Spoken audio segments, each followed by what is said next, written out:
स्वागत है आप सबका हमारे साथ इस खास वीडियो में, जिसमें हम बात करेंगे मंथली प्रेडिक्शन की और जून का महीना मीन राशि के लिए कैसा रहने वाला है। पाइसेस के लिए पूरा जून का महीना इन्हें क्या क्या देगा, क्या अच्छाइयां होंगी, क्या बुराइयां होंगी, और 3 खास बातें आपके साथ होके रहेंगी। देखिए, एक तो आपकी गोचर कुंडली में बुध आदित्य योग बना हुआ है पूरे ही महीने, तो कहीं भी कोई भी आपका सरकारी काम अटका हुआ है तो जून का महीना काफी खास है। यहाँ पर आपको जितने भी सरकारी काम हैं उनके होने के पूरे चांसेस हैं। दूसरी चीज, आपका जो इनकम भाव रहेगा, जो आपका इनकम भाव है, वहां भी आपको काफी लाभ हो सकता है, यानी लाभ के योग हैं। तो अच्छा महीना है आपके लिए, लाभ कमाइए और अपनी इच्छाएं पूरी कीजिए। तीसरी चीज जो हम कहेंगे, यहाँ पर विद्यार्थियों के लिए भी ये महीना काफी अच्छा है, यानी विद्यार्थियों के लिए जितने भी उनके एक्सपेक्टेड रिजल्ट्स हैं या एग्जाम्स हैं उनमें इन्हें डेफिनेटली सफलता मिलेगी। लेकिन एक चीज का आपको यहाँ पर ध्यान रखना है, अच्छाई के साथ थोड़ी बुराई भी रहती है, नेगेटिविटी भी रहती है। तो यहाँ पर आपको बहुत ज्यादा ध्यान देने की जरूरत है कि जो आपकी लव लाइफ है उसमें थोड़ा सा तालमेल बिठाने की जरूरत है। तो पूरा ही मीन जो राशि है उसके लिए जून का महीना कैसा रहेगा, आइए हम देखते हैं। यहाँ अब हम बात करेंगे कि मीन राशि के लिए जो हमारी लास्ट राशि है, पूरा जून का महीना कैसा रहने वाला है। सबसे पहले यहाँ पर हम देखते हैं कि आपके ग्रह क्या कहते हैं।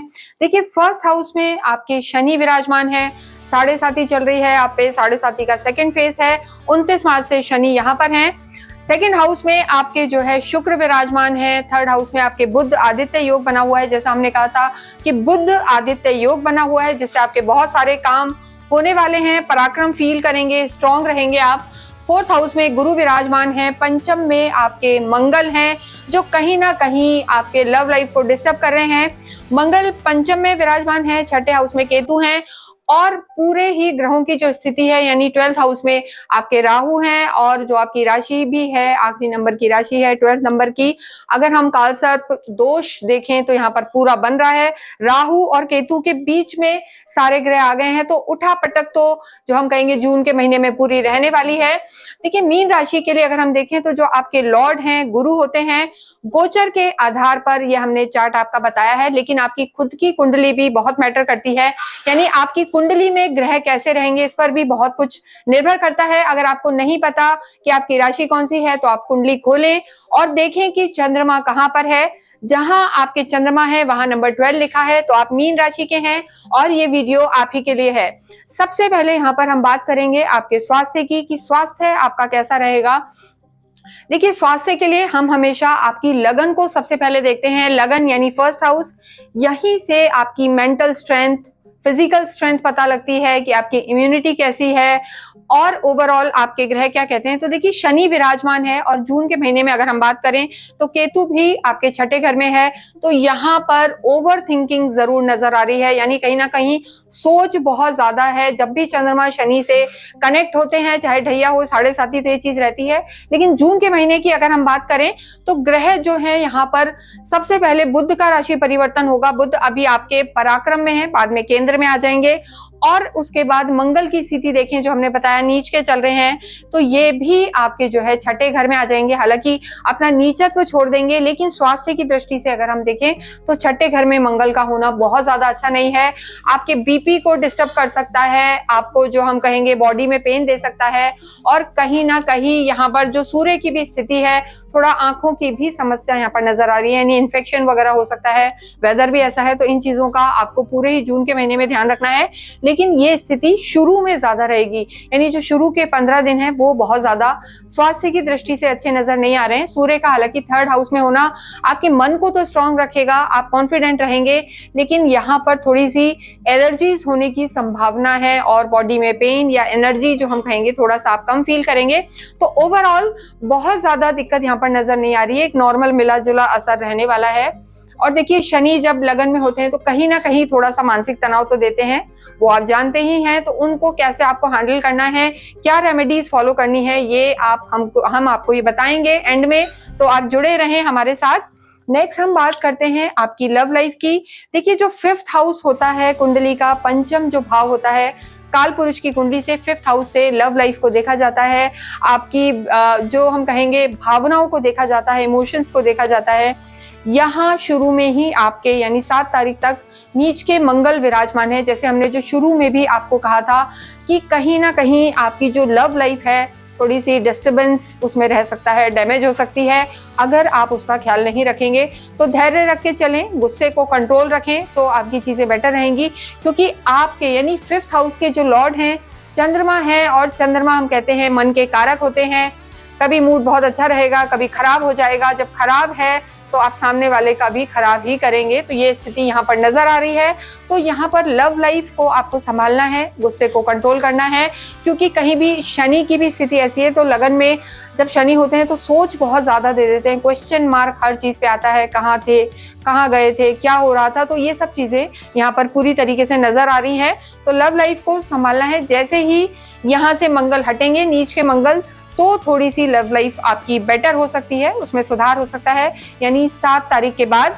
उसके बाद यहाँ पर चीजें ठीक रहेंगी। अगर हम और रिश्तों की बात करें कि और रिश्ते आपके कैसे रहने वाले हैं, तो बाकी चीजें देखिए यहाँ पर ठीक नजर आ रही है। माता से संबंध अच्छे रहेंगे, लेकिन जो है पत्नी के साथ, वैसे हम आपको बताएंगे वैवाहिक जीवन, लेकिन कहीं ना कहीं थोड़ा सा तालमेल यहाँ पर पत्नी के साथ भी गड़बड़ नजर आ रहा है। क्योंकि देखिए जब भी हम बात करते हैं वैवाहिक जीवन की, तो शनि की दृष्टि है। हालांकि राहु केतु जो है 18 मई को यहाँ से निकल चुके हैं, पहले आपके राहु और केतु भी यहीं विराजमान थे। तो जून में अगर हम बात करें तो पहले से आपका जो है वैवाहिक जीवन ठीक होगा, चीजें थोड़ी सी ठीक नजर आ रही हैं। और आपके जो 7th हाउस के लॉर्ड हैं, क्योंकि जब भी हम वैवाहिक जीवन की बात करते हैं तो 7th हाउस को देखते हैं, और 7th हाउस के जो आपके लॉर्ड हैं बुध हैं, बुध पहले आपके 3rd हाउस में हैं और फिर आपके सुख भाव में आ जाएंगे। तो 6 तारीख के बाद यहाँ पर चीजें थोड़ी सी बेटर हैं, चाहे हम लव लाइफ की बात करें या आपकी वैवाहिक जीवन की। 6 तारीख के बाद जब बुध यहाँ आएंगे आपके सुख भाव में, गुरु भी यहाँ है, और 15 को यहाँ सूर्य भी आएंगे, तो वैवाहिक जीवन यहाँ पर ठीक नजर आ रहा है। बस थोड़ा सा जो आपने सोची होंगी कि हमें घूमने जाना है या कुछ पार्टी है या कोई भी प्लानिंग्स होंगी, थोड़े से स्लो उनका एग्जीक्यूशन रहेगा, क्योंकि शनि की दृष्टि है। तो धीरे धीरे आपकी चीजें आगे बढ़ेंगी, लेकिन यहाँ पर तालमेल नजर आ रहा है। वैवाहिक जीवन पहले से यहाँ पर बेटर होता हुआ दिखाई दे रहा है। जिन लोगों का विवाह नहीं हुआ है उनके लिए भी हम कहेंगे कि आपकी बातें यहाँ पर जून के महीने में थोड़ी सी आगे बढ़ेंगी, और घर में भी कहीं ना कहीं या तो कोई ऐसे गेस्ट आ सकते हैं, सोशलाइजेशन जो हम कहेंगे, सोशलाइजिंग यहाँ पर ज्यादा नजर आ रही है। तो एक घर में अच्छा माहौल रहेगा। गुरु का सुख भाव में होना, आपके घर में होना, कहीं ना कहीं अच्छे कार्य भी कराएगा, तो माहौल अच्छा रहेगा। तो ओवरऑल अगर हम मीन राशि की बात करें तो देखिए 6 और 7 के बाद आपका चाहे लव लाइफ हो या वैवाहिक जीवन, दोनों ही यहाँ पर सुधरता हुआ नजर आ रहा है। बस आपकी जो बहुत ज्यादा सोचने की आदत है या बहुत ज्यादा हर चीज के कहते हैं ना बाल की खाल निकालना, डेप्थ में जाना, ओवर थिंकिंग रखना, इसको आपको कंट्रोल रखना होगा। तो यहाँ पर चीजें आपकी बेटर हैं। नेक्स्ट हम बात करते हैं आपके कर्म क्षेत्र की। देखिए कर्म क्षेत्र की जब हम बात करते हैं तो 10th हाउस को देखा जाता है, 10वें घर को देखा जाता है। आप जॉब में हैं, आपका बिजनेस है, तो हम 10th हाउस देखते हैं। जब भी कभी हम कहीं जॉइंट वेंचर की बात करते हैं या पार्टनरशिप की बात करते हैं या आपकी डेली इनकम की बात करते हैं, तो आपके 7th हाउस को भी देखा जाता है, जो अलायंसेस का हाउस होता है कि आप मिलजुल के काम कर रहे हैं, टीम वर्क है। तो यहाँ से दोनों ही जो हम अगर आपकी प्रोफेशनल लाइफ की बात करें तो देखिए गुरु की स्थिति बहुत अच्छी है। गुरु यहाँ से 7th दृष्टि से आपके जो है कर्म क्षेत्र को भी देख रहे हैं, तो काफी मैनेजरियल स्किल्स आपकी बढ़ने वाली हैं। आप कोई ना कोई ट्रेनिंग सीखेंगे, ट्रेनिंग लेंगे या कुछ ना कुछ अपने आप को अपग्रेड करेंगे, ये यहाँ पर नजर आ रहा है। पूरे ही महीने में आप कहीं ना कहीं या तो टेक्नोलॉजी का सहारा लेंगे या खुद भी खुद को जो हम कहेंगे अपग्रेड करेंगे, चीजें सीखेंगे, और मैनेजमेंट आपका बहुत अच्छा रहने वाला है। तो पूरा महीना अगर हम देखें तो कार्य की दृष्टि से यहाँ पर चीजें ज्यादा बेहतर हैं, प्रोफेशनल लाइफ आपकी ज्यादा बेहतर है। और इसके साथ साथ जो लोग नौकरी में हैं, हो सकता है वो जॉब स्विच करें कहीं ना कहीं, अगर उनके कोई अप्रेजल्स होने हैं, प्रमोशंस होने हैं, तो वो यहाँ पर नजर आ रहे हैं। और देखिए 15 जून के बाद चीजें और भी बेहतर हो जाएंगी। हमने आपको बताया कि सूर्य भी 15 जून को अपना राशि परिवर्तन करेंगे, अभी टॉरस में है, फिर मिथुन में आएंगे, तो अगेन बुध आदित्य योग बनेगा, और इसीलिए यहाँ पर आपकी प्रोफेशनल लाइफ बेटर होगी। आपके सीनियर्स का सपोर्ट मिलेगा। देखिए गुरु सूर्य बुध तीनों यहाँ होंगे, तो काफी स्थिति अच्छी रहने वाली है। आपके जो सीनियर हैं सपोर्ट करेंगे। अगर आप किसी भी तरीके से गवर्नमेंट से लिंक काम कर रहे हैं, लाइसेंसिंग का काम है, तो वहां भी आपको काफी सफलता मिल सकती है। गवर्नमेंट के काम आपके अटके हुए थे तो वो यहाँ पर पूरे होने के पूरे हम कहेंगे कि चांसेस हैं। इसके अतिरिक्त आपका एक खुद का भी कॉन्फिडेंस बढ़ेगा। 15 जून के बाद आपका ऑरा स्ट्रांग होगा। सूर्य, बुध और गुरु यहाँ बैठ के आपके कर्म क्षेत्र को देखेंगे। और देखिए, बुध आपके 7th हाउस के भी लॉर्ड हैं। बुध यहाँ सुख भाव के भी लॉर्ड हैं और 6 तारीख को वो आपके 4th हाउस में आ जाएंगे। तो स्थितियां आपके लिए बेहतर हैं। आपका चाहे प्रोफेशनल लाइफ हो या पर्सनल लाइफ हो, दोनों में कहीं ना कहीं अपग्रेडेशन होगा, रेनोवेशन हो सकते हैं, नई चीजें आ सकती हैं और एक अच्छा माहौल यहाँ पर नजर आ रहा है। धन की भी अगर हम बात करें तो धन भाव में यहाँ पर शुक्र विराजमान है, आपके परिवार में भी शुक्र विराजमान है। तो देखिए, हालांकि मीन राशि काफी लंबे समय से परेशान हो रही है, लेकिन अब उनके जीवन में कहीं ना कहीं सुख सुविधा बढ़ेगी, लग्जरी बढ़ेगी और परिवार में भी एक, जैसा हमने कहा, मेहमानों का आना या खुद किसी इवेंट में जाना, पुराने मित्रों का आना, ये जून के महीने में आपके साथ होगा डेफिनेटली। तो इंजॉयमेंट का टाइम है, एंटरटेनमेंट का टाइम है। लेकिन जो राहु की स्थिति है 12th हाउस में, ये खर्चे भी आपके कराने वाला होगा डेफिनेटली। लेकिन जो फॉरेन से रिलेटेड काम करते हैं, एक्सपोर्ट इंपोर्ट के काम है, किसी भी तरीके से अगर आप बाहर जाके काम करना चाहते हैं, एक्सपोजर चाहते हैं, सोशल मीडिया से रिलेटेड काम है, तो वो भी यहाँ पर आपको फायदा दे सकते हैं। लेकिन देखिए, जो हर सिक्के के दो पहलू हैं, तो केतु की जो स्थिति है वो यहाँ पर बहुत ज्यादा हम कहेंगे अच्छी नहीं है। तो कर्म के क्षेत्र में आपको थोड़ा सा ये ध्यान रखना है कि अंधा विश्वास किसी पे भी नहीं करके चलना है। अगर आप कोई लोन लेना चाह रहे थे या आपका कोई लोन चल रहा है, तो वो थोड़ा सा हम कहेंगे कि वो चीज आप पे बढ़ सकती है, यानी लोन वगैरह आपको लेना पड़ सकता है और आपको मिल भी जाएगा, लेकिन बहुत सोच समझ कर आप लें, ये आपके लिए जरूरी है। देखिए, वैसे तो यहाँ फाइनेंशियल कोई दिक्कत नहीं नजर आ रही है, लेकिन किसी भी रूप में आप चाहते हैं कि आपके जीवन में सुख सुविधा रहे, समृद्धि रहे, पैसे का हम कहेंगे आए भी और जाए भी, क्योंकि लक्ष्मी जो है चंचल होती हैं। तो ऐसी स्थिति में आपको जरूर शुक्रवार के दिन श्री यंत्र की स्थापना अपने घर में करनी चाहिए। स्फटिक के श्री यंत्र आपके लिए काफी लाभकारी रहेंगे। हालांकि देखिए, शुक्र की स्थिति आपके यहाँ हम कहेंगे पूरे ही महीने अच्छी है, लेकिन जो राहु केतु है अभी यहाँ 1.5 साल रहने वाले हैं और शनि भी यहाँ 2.5 साल रहेंगे। तो आपको जीवन में कंसिस्टेंट जो हम कहेंगे धन आता रहे, रिश्तों में भी मधुरता रहे, तो श्री यंत्र आप जरूर अपने घर के मंदिर में स्थापित करें या आप अपने ऑफिस में भी स्थापित कर सकते हैं। आप चाहें तो एक ओरिजिनल श्री यंत्र लेने के लिए आप हमसे भी संपर्क कर सकते हैं। आप इसे हमसे बाय कर सकते हैं, हमारी साइट पे जा सकते हैं, वहां पूरी तरीके से अभिमंत्रित किया हुआ और ऑथेंटिक विद सर्टिफिकेशन श्री यंत्र आपको मिलेगा। तो उसको कैसे आपको स्थापित करना है ये भी आप जान सकते हैं।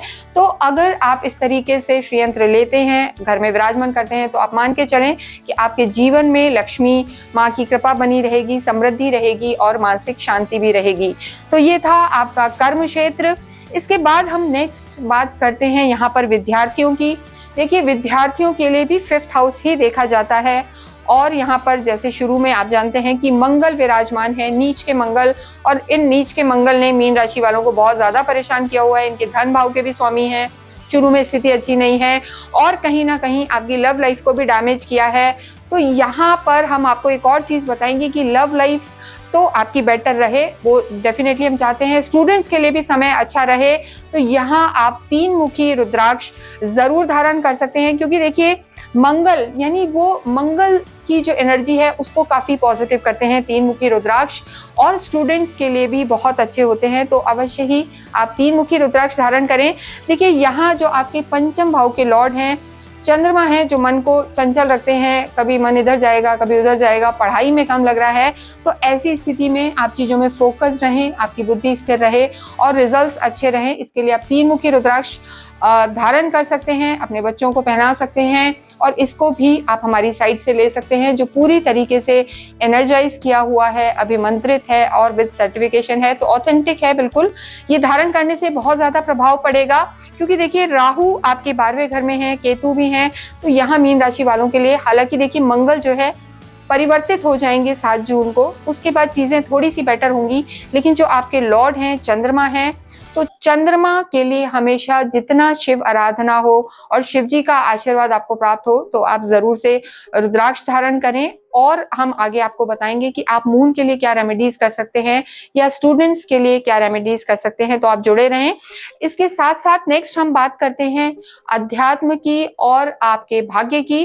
तो देखिए, जो मीन राशि है काल पुरुष की, जो हम कहेंगे आखिरी राशि है, 12 नंबर की राशि है, मोक्ष का स्थान और मोक्ष की राशि से कहते हैं। आध्यात्मिक तो आप होते हैं, आपके जो लॉर्ड हैं वही गुरु हैं, जो ज्ञान और अध्यात्म के हम कहेंगे कारक हैं। तो ऐसे में गुरु की स्थिति भी बहुत अच्छी है, केंद्र में ही है, सुख भाव में बैठे हुए हैं।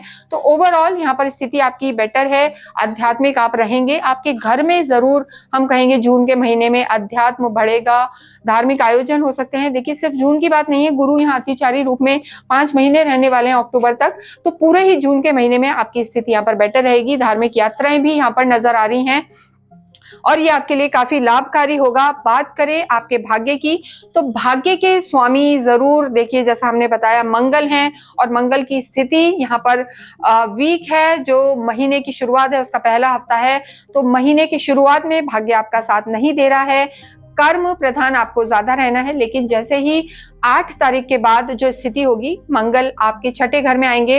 हालांकि 6 हाउस में भी मंगल बहुत ज्यादा हम कहेंगे अच्छे नहीं है, तो भाग्य यहाँ पर थोड़ा सा कमजोर नजर आ रहा है, जिसके लिए हमने कहा है कि मंगल के लिए आप 3 मुखी रुद्राक्ष पहने। मंगल की एनर्जी को बढ़ाने वाला होगा, आपके भाग्य को भी बढ़ाने वाला होगा। तो ओवरऑल हम देखें तो कर्म और मेहनत यहाँ पर बढ़ने वाले हैं, रिस्पॉन्सिबिलिटीज आने वाली हैं, लेकिन भाग्य थोड़ा सा वीक है। उसके लिए आप जरूर से हम कहेंगे कि ये रुद्राक्ष धारण करें और मेहनती रहें। तो कहा भी जाता है कि आपके पुरुषार्थ से ही आपके प्रारब्ध का निर्माण होता है, तो डेफिनेटली आगे जाके भाग्य भी आपका साथ देगा। अगर मीन राशि के लिए जून के महीने का हम रिकैप देखें, तो जैसा हमने बताया, कर्म यहाँ पर बहुत अच्छा नजर आ रहा है, बिजनेस आपका बढ़ता हुआ, नौकरी के लिए भी आपको फायदे हो सकते हैं, धर्म भी यहाँ पर बढ़ेगा। लेकिन लव लाइफ और स्टूडेंट्स के लिए थोड़ा सा ये समय ज्यादा अच्छा नहीं है, तो इसके लिए आप थोड़ा प्रयास करें और जो हम आपको रेमेडीज बता रहे हैं उसे फॉलो करें। हनुमान चालीसा का पाठ आपको अवश्य करना है, शनि मंदिर भी जाना है शनिवार के दिन, ओम शम शनिश्चराय नमः का आप जाप करें। इसके साथ साथ जो आपके लॉर्ड हैं गुरु, उनकी स्थिति भी बहुत अच्छी है, तो ऐसे में आप अवश्य ही विष्णु सहस्त्र नाम का पाठ करें, सुदर्शन कवच का पाठ करें, तो आपके जो लॉर्ड हैं उनका आशीर्वाद आपको जरूर प्राप्त होगा। किसी भी इंपॉर्टेंट काम से, एग्जाम से, मीटिंग के लिए आप बाहर जाएं तो थोड़ा सा गुड़ खा के अवश्य जाएं। इसके अतिरिक्त अगर आपकी कोई क्वेरी है तो आप हमसे संपर्क कर सकते हैं। अवश्य ही कमेंट बॉक्स में ओम नमो भगवते वासुदेवाय लिखें। Thank you.